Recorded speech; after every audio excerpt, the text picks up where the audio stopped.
Hey everybody, this week we're talking about Star Wars Destiny. That's going to be the board game spotlight of the week. And man, I'm excited to show you this game. It has sucked me in, dug its claws in. I think this is a really fun CCG, even though I just said the dirty word, CCG.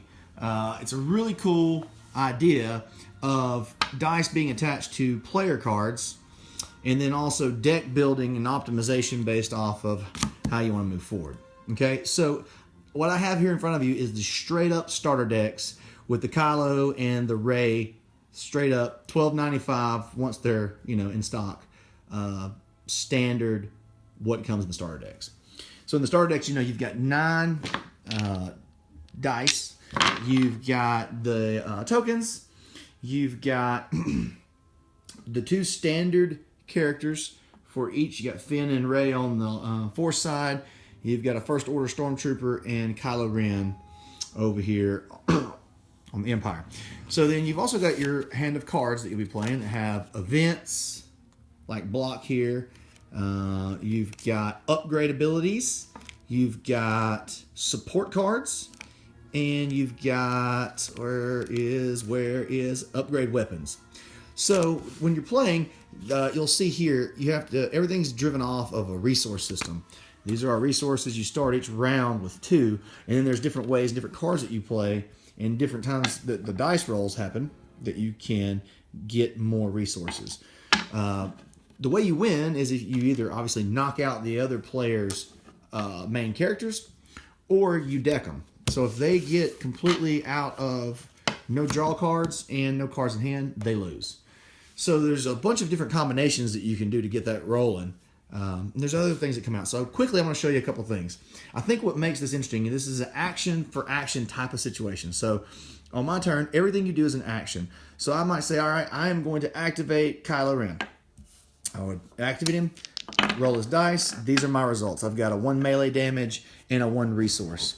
Now, the other player gets their turn. They get to react. You always get to react in Destiny, which I find very interesting. There's a whole lot of countering going on if you can set yourself up for that. If you know, hey man, this Kylo Ren is really upgraded a lot. He's going to be hurting me, so I need to hold on to cards in my hand that can counter some of his melee damage or things like that. So at this point, Rey could also activate, roll her dice.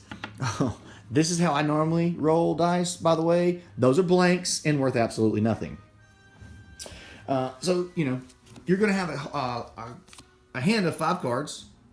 And so I'll lay you out 5 cards here so you can see what's going on. So a support card. So I could pay my 2 resources.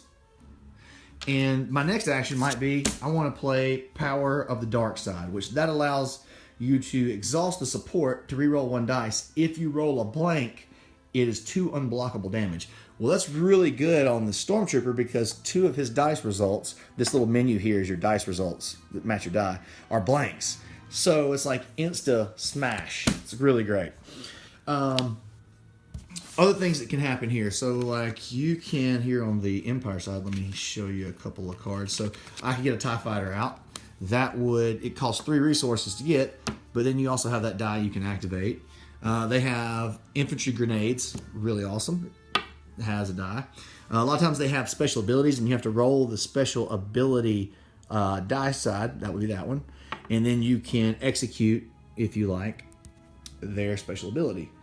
The other things that are really cool, so like you get the lightsaber, and you can attach that to, like Kylo Ren can have that attached to him, right? So you can upgrade your character, and then they get the upgrade dice that goes with that. So then when you activate, then you would roll all their dice. Toward the end of the game, like Rey's going to have, they max out at 3 upgrades. She's going to have all 3. She's going to be rolling 5, 6 dice. It's pretty crazy. You've got yellow players. You've got blue players who are the Force. And then you've got, like I said, the red players are like military. And yellow are just kind of, they're kind of just in between. So normally you have to play upgrades and vehicles and things like that match the player's color. There's a few ways that gets augmented and things like that. Different players have different specials with the unique characters like Rey. Whenever you upgrade her, she gets a second action in a row. The big part of this game is tempo. So how do you keep your actions going? And then resource management. Because you are dead in the water if you do not have some resources to fuel your cards. The game matches, I would say, take about 12 to 15 minutes. Pretty quick. You can get quite a few games in the session. One other thing I'd like to mention it's a cool little mechanic of the battlegrounds. And so at the beginning, you roll your dice. Whoever has the higher value of all their character dice gets to pick out of the two, because each player brings a battlefield as an option. And then when you claim it, so like let's say you're out of actions, or maybe you got one action that you don't really want to use, and no one has claimed the battlefield. You can claim it. That gives you initiative on the next round, and then also you get to execute the claim action, which like this one is you choose a supporter upgrade that's in your discard pile and return it to the top of your deck.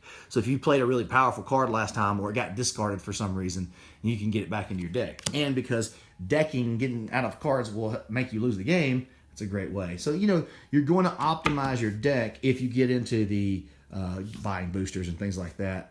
You're going to really get into that part of it to optimize your deck and different strategies, and couple it with your battlefield.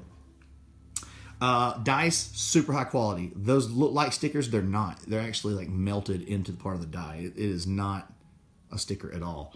They're big and heavy. They're much larger than your standard dice.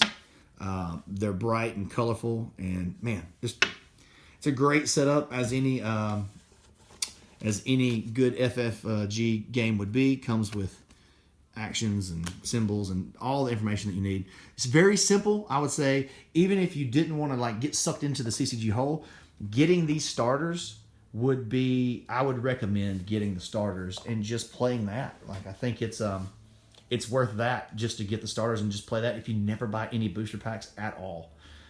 It's a fun game. So that's it. That's this week's Star Wars Destiny. So just leave something in the comments about what you like about the game, what sticks out to you, and you'll be entered to win a starter pack of each of what you just saw. So awesome, guys.